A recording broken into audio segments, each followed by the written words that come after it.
नमस्कार, मैं जितेंद्र चतुर्वेदी। आखिर भारत क्या करने जा रहा है? यह सवाल इसलिए उठा है क्योंकि दोनों सेनाओं के प्रमुख की आपस में बातचीत हुई है। क्या बात हुई और ऐसी कौन सी परिस्थितियां बनी जिसके कारण बातचीत करनी पड़ गई? दूसरा, यूएस ने अलर्ट जारी किया है।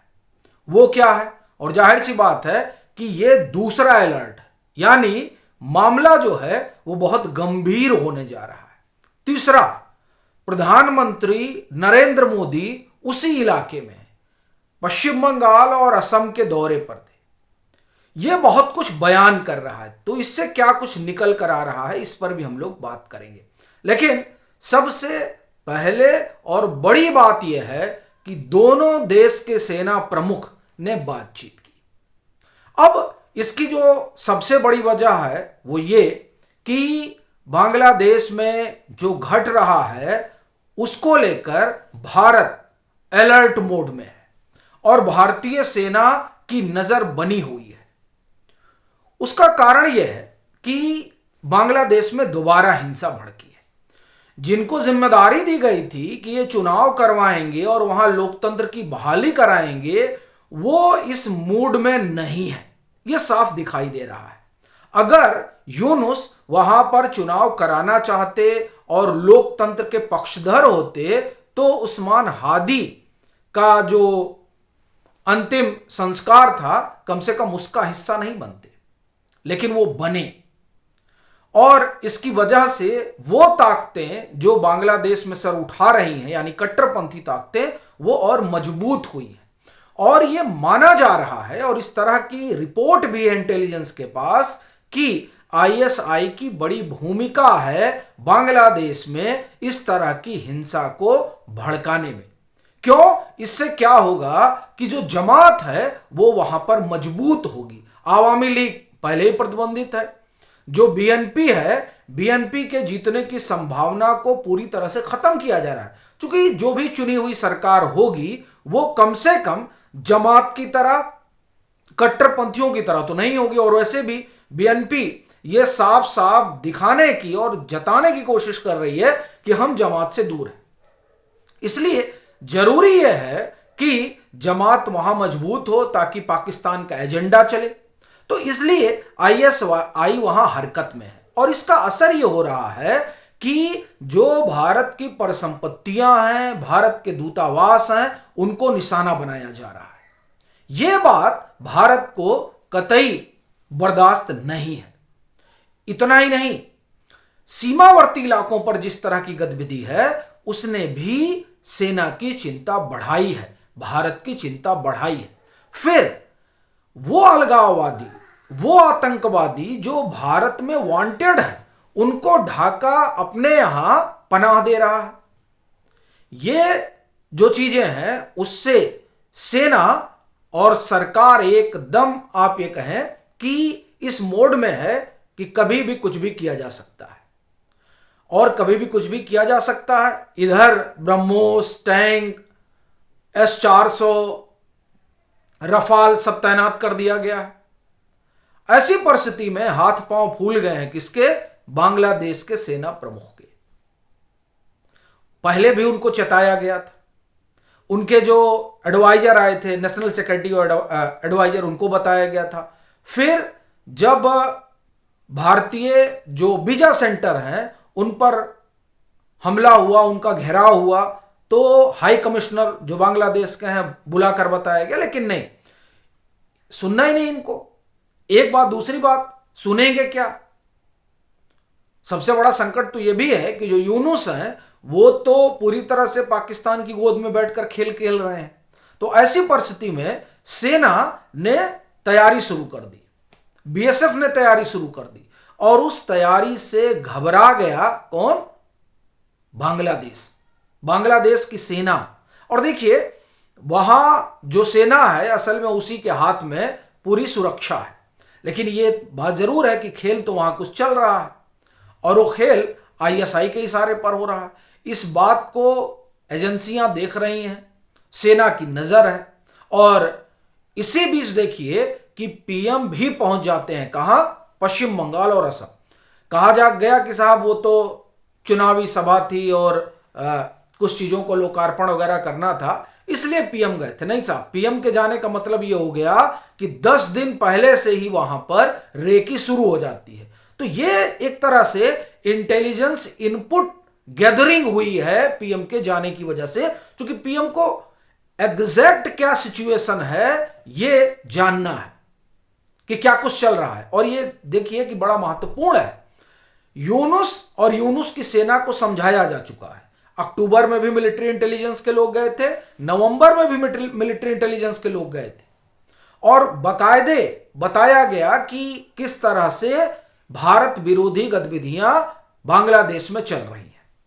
और अब जब पीएम गए हैं, देखिए वो वही इलाका है, बांग्लादेश की सीमा लगती है, तो जाने का मतलब सीधा है कि वहां रॉ भी एक्टिव है और आईबी भी एक्टिव है और तमाम सारे इनपुट जुटा लिए गए हैं। इसलिए पीएम की यात्रा बड़ी महत्वपूर्ण हो जाती है। क्योंकि देखिए पीएम, बात ठीक है कि सभा वभा का मसला है, लेकिन उससे बड़ा मसला यह है कि पीएम वहां जाकर सीधा संदेश और संकेत देना चाहते हैं उन कट्टरपंथियों को कि बख्शा नहीं जाएगा कोई। इसलिए पीएम की यात्रा बड़ी महत्वपूर्ण हो जाती है इन दोनों राज्यों में।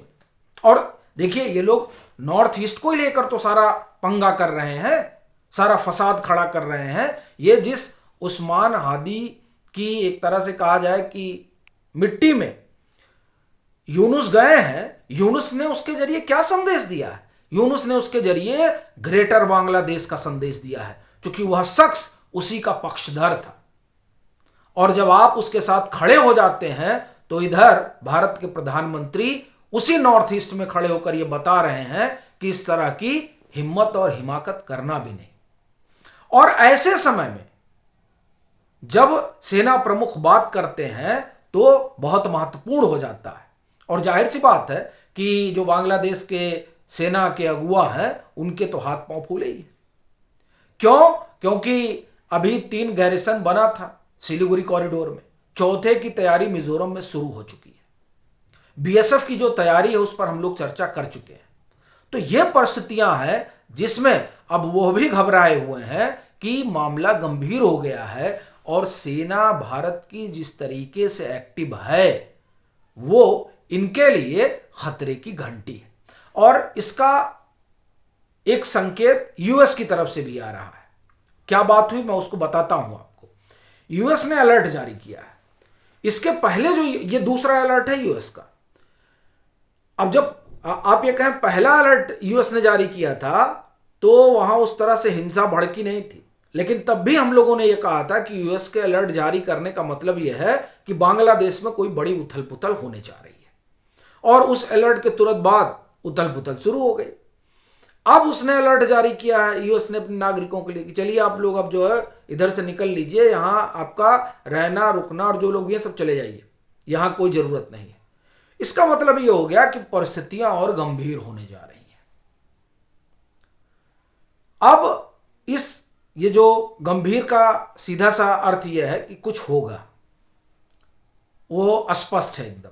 क्योंकि ये कई बार कहा भी गया है और फिर मैं उसको एक तरह से कहा जाए कि दोहरा दूंगा कि भारत अपने बगल में एक और बांग्लादेश नहीं चाहता है, क्योंकि अभी तो हो यही रहा है ना। अब हुआ क्या कि ये सारी चीजें भारत की एकदम क्लियर है। अब ऐसी परिस्थिति में बातचीत होती है। उस बातचीत में पूरी तरह से जो वहां पर परिस्थिति है उसका जायजा लिया है आर्मी चीफ उपेंद्र द्विवेदी ने पूरा, कि क्या कुछ चल रहा है और किस तरीके से वहां पर भारत की जो एक तरह से कहें कि एसेट है उसको निशाना बनाया जा रहा है। उसकी सुरक्षा कैसे मुकम्मल हो यह बहुत जरूरी है। दूसरी चीज, जो सीमावर्ती इलाके हैं उन इलाकों में ऐसी परिस्थितियां न बनने पाए कि मामला हाथ से निकल जाए। तो जो बांग्लादेश के सेना प्रमुख हैं उन्होंने बाकायदे आश्वासन दिया है। किसको? भारत के सेना प्रमुख को, कि आप चिंता मत करिए, कोई दिक्कत नहीं होने जा रही है। यानी वो कह रहे हैं कि हम सबकी सुरक्षा करेंगे। देखिए ये नेटवर्क 18 की खबर है। बांग्लादेश संकट पर एक्शन में इंडियन आर्मी, जनरल द्विवेदी और पड़ोसी सेना प्रमुख में गुफ्तगू। इन्होंने कहा कि भारत में जारी हिंसा और अस्थिरता के बीच भारत के सेना प्रमुख और बांग्लादेश के सेना प्रमुख सीधे संपर्क में है। जमीनी हालात पर लगातार बातचीत हो रही है। मकसद साफ है, सीमा के दोनों ओर हालत काबू में रहे और किसी भी तरह की स्थिति न बिगड़ने पाए। बांग्लादेश के सेना प्रमुख जनरल वकार उज जमान ने भारतीय सेना प्रमुख को भरोसा दिलाया है कि बांग्लादेश में मौजूद सभी भारतीय संपत्तियां पूरी तरह से सुरक्षित रहेंगी। उन्होंने कहा कि मौजूदा तनाव के बावजूद बांग्लादेश सुरक्षा व्यवस्था बनाए रखने के लिए पूरी तरह से प्रतिबद्ध है। ये उन्होंने आश्वासन दिया है। वहां अल्पसंख्यकों पर बड़ा अत्याचार हो रहा है। फिर आप देखिए कि उन्माद देखिए इस भीड़ का। अखबार के दफ्तर जला दिए गए। द डेली स्टार, जो शेख हसीना की सरकार हटने के बाद बड़े लंबे लंबे कॉलम यहां छपे कि साहब क्रांति हो गई बांग्लादेश में, अब तो लोकतंत्र की बहाली होगी, उस द डेली स्टार के दफ्तर में आगजनी कर दी गई। इन्होंने किया, जो उपद्रवी है वहां पर, जो हिंसा पर उतारू हो गए। वो तो बता रहे थे क्रांति हो गई, अब लोकतंत्र की बहाली हो गई लोकतंत्र की बहाली। हमारे यहां भी बहुत लोग ऐसे थे हैं, लेकिन वो मुंह नहीं खोल रहे हैं। जिनके कंधों पर लोकतंत्र लाने का जिम्मा था, वो किसके साथ बैठे हुए हैं?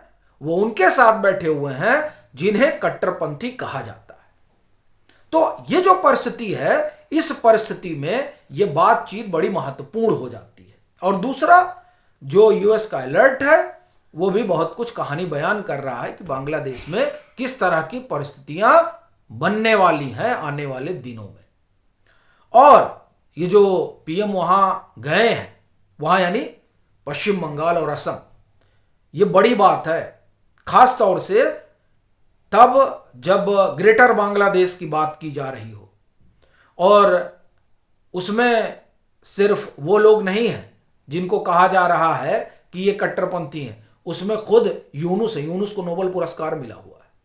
आप देखिए कि पश्चिमी ताकतें कैसे कैसे लोगों को बढ़ाती हैं। लेकिन कुल अपना कहना यह है कि ये जो बातचीत हुई है, इस बातचीत से इतना तो स्पष्ट है कि भारतीय सेना ने बहुत ठीक से समझा दिया है।